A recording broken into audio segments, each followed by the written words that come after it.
নমস্কার। আজকের আলোচনা ধর্ম প্রসঙ্গে স্বামী ব্রহ্মানন্দ। কথোপকথন থেকে কিছু কথা আজকের আলোচনায় তুলে ধরা হলো। শরণাগত বলতে আমরা কি বুঝি? আমাদের কিছু করতে হবে না? আমরা কি হাত পা গুটিয়ে বসে থাকব? না, তা নয়। তাঁর কাছে সরল প্রাণে সর্বদা প্রার্থনা করতে হবে। হে প্রভু, আমি ভালো মন্দ কিছু জানি না, আমি তোমার আশ্রিত। আমার যা অভাব তুমি তা পূরণ করো। যে রাস্তায় চললে আমার কল্যাণ হবে, সে রাস্তায় নিয়ে চলো।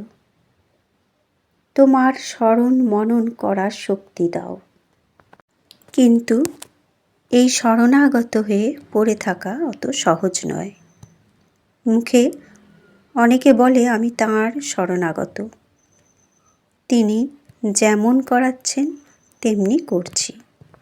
কিন্তু তার জীবনটা লক্ষ্য করলে দেখতে পাবে মুখে যেটি বলে ঠিক তার উল্টোটি করছে।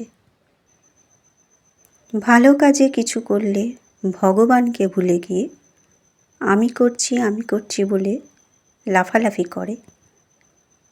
যেই কিছু বিপদ হলো অমনি ভগবানের ঘাড়ে দোষ চাপায় আর বলে তিনি আমায় কষ্ট দিচ্ছেন, দুঃখ দিচ্ছেন ইত্যাদি। অধিকাংশ লোকই এইভাবে জীবন কাটায়। আমরা বাইরের মুভমেন্ট চালচলন দেখে লোক ভালো কি মন্দ বিচার করি, কিন্তু ভগবান অন্তর্যামী, তিনি মন দেখে বিচার করেন। সরল প্রাণী একটিবার ডাকলে তিনি দৌড়ে আসেন। সরল হও, মন মুখ এক করো, তাঁর রাজ্যে অবিচার নেই। মহারাজ বললেন, ঠাকুর বলতেন আমি 16 টাং করেছি, তোরা 1 টাং কর। কত সহজ করে দিয়েছেন। এইটুকু বুঝে ধারণা করে নাও, আমরা এত কুঁড়ে, এত ফাঁকিদার, নিজেকে ঠকাতে এত মজবুত যে তৈরি রান্না জিনিস কেবল মুখে তুলে খাওয়া, তাও আমাদের দ্বারা হয়ে উঠছে না। আমাকে অনেকে বলে আশীর্বাদ করুন, কৃপা করুন। শুনে আমার হাসি পায়। যা করতে বলবো তা করবে না, সামনে থেকে সরে গিয়ে নিজের মতন যা ইচ্ছা করে, আর মনে করে নিজে একজন মস্ত সমঝদার। যদি জিজ্ঞাসা করা যায় যেমনটি বলেছিলুম, করবার চেষ্টা করছো তো? হয় বলে সময় হয় না, না হয় বলে আমার মতো দুর্বল পাপীর দ্বারা কি হয়?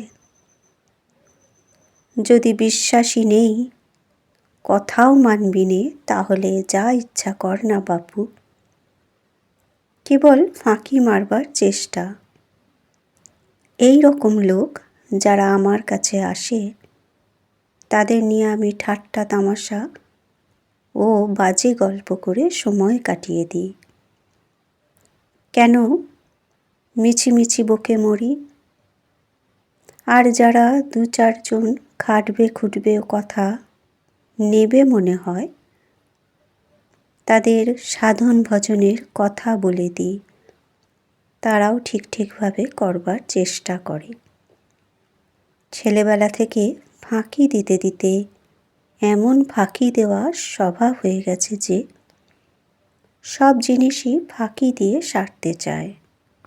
মহারাজ আরও বললেন, তাঁর আশীর্বাদ কৃপা কি কিছু কম আছে? মানুষ মাথা পেতে নেবে না, চোখ চেয়ে দেখবে না, কেবল বাজে বকবক করবে। আসল জিনিস কে চায়? বড় বড় কথা বলা ও বাজে বকাই মানুষের স্বভাব। এই করেই জীবন কাটায়, ফলও তেমনি পায়। গুরু মিলে লাখ লাখ, চেলা না মিলে এক। উপদেশ করবার লোক অনেক পাওয়া যায়, উপদেশ শোনবার লোক কই। গুরুবাক্যে বিশ্বাস করে মানুষ যদি খেটে চলে যায়, তবে তার সব দ্বন্দ্ব ঘুচে যায়। তার কি আর এদিক সেদিক দৌড়তে হয়? ভগবানই তার অভাব মিটিয়ে দেন, তাকে হাত ধরে ঠিক রাস্তায় নিয়ে যান। তিনি যাকে কৃপা করেছেন, তার আবার ভাবনা কি? অফুরন্ত ভাণ্ডার থেকে সর্বদা যোগান আসছে। সদিচ্ছা, সৎ বাসনা, সদ্ভাব লক্ষ লোকের মধ্যে হয়তো একজনের হয়। এরূপ লক্ষ্যের মধ্যে অনেকেই শেষ পর্যন্ত টেকে না। যাদের মনে সদ্ভাব জেগেছে, তাদের সকলের উচিত উঠে পড়ে লেগে যাতে ওই ভাবটি বজায় থাকে তার জন্য চেষ্টা করা। খেতে, শুতে, বসতে প্রার্থনা করো, প্রভু তোমার কৃপা বুঝবার ও ধারণা করবার সামর্থ্য আমায় দাও। ঠাকুর বেশ একটি গল্প বলতেন। বড়লোকের বাড়ির ঝি। বড়লোকের বাড়িতে ঝি থাকে, সে সর্বদাই মনিবের জিনিসকে আমার আমার করে, কিন্তু মনে মনে ঠিক জানে এসব কিছুই আমার নয়। সেই রকম আমাদের এই পৃথিবীতে যতদিন থাকতে হবে, অল্প বিস্তর কিছু না কিছু করতেই হবে, কিন্তু মনে ঠিক জানতে হবে এ আমার ঠিক ঘর নয়, একটা বাসা মাত্র। শ্রী ভগবানের পাদপদ্মই আমার আসল ঘর। যে কোনো প্রকারেই হোক, সেথায় আমাকে যেতে হবে। সত্যকে আশ্রয় করতে, ভগবানকে আশ্রয় করতে কটা লোক চায়?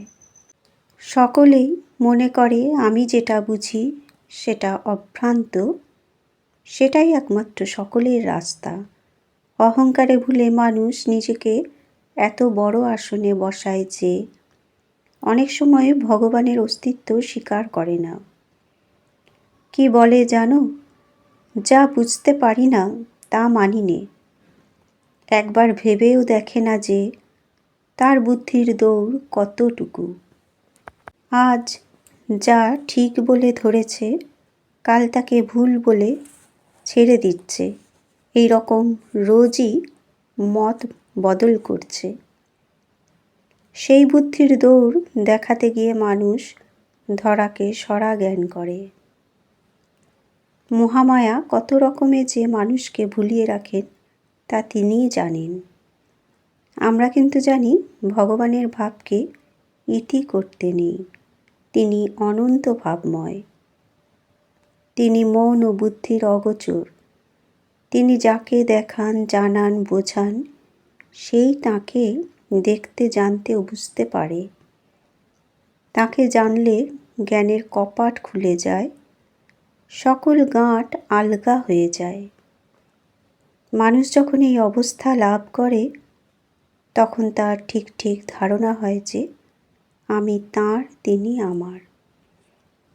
বন্ধুরা, আজকের আলোচনা এ পর্যন্তই।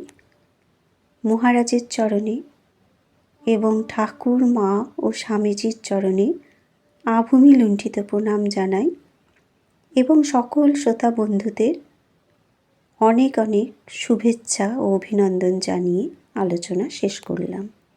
ধন্যবাদ।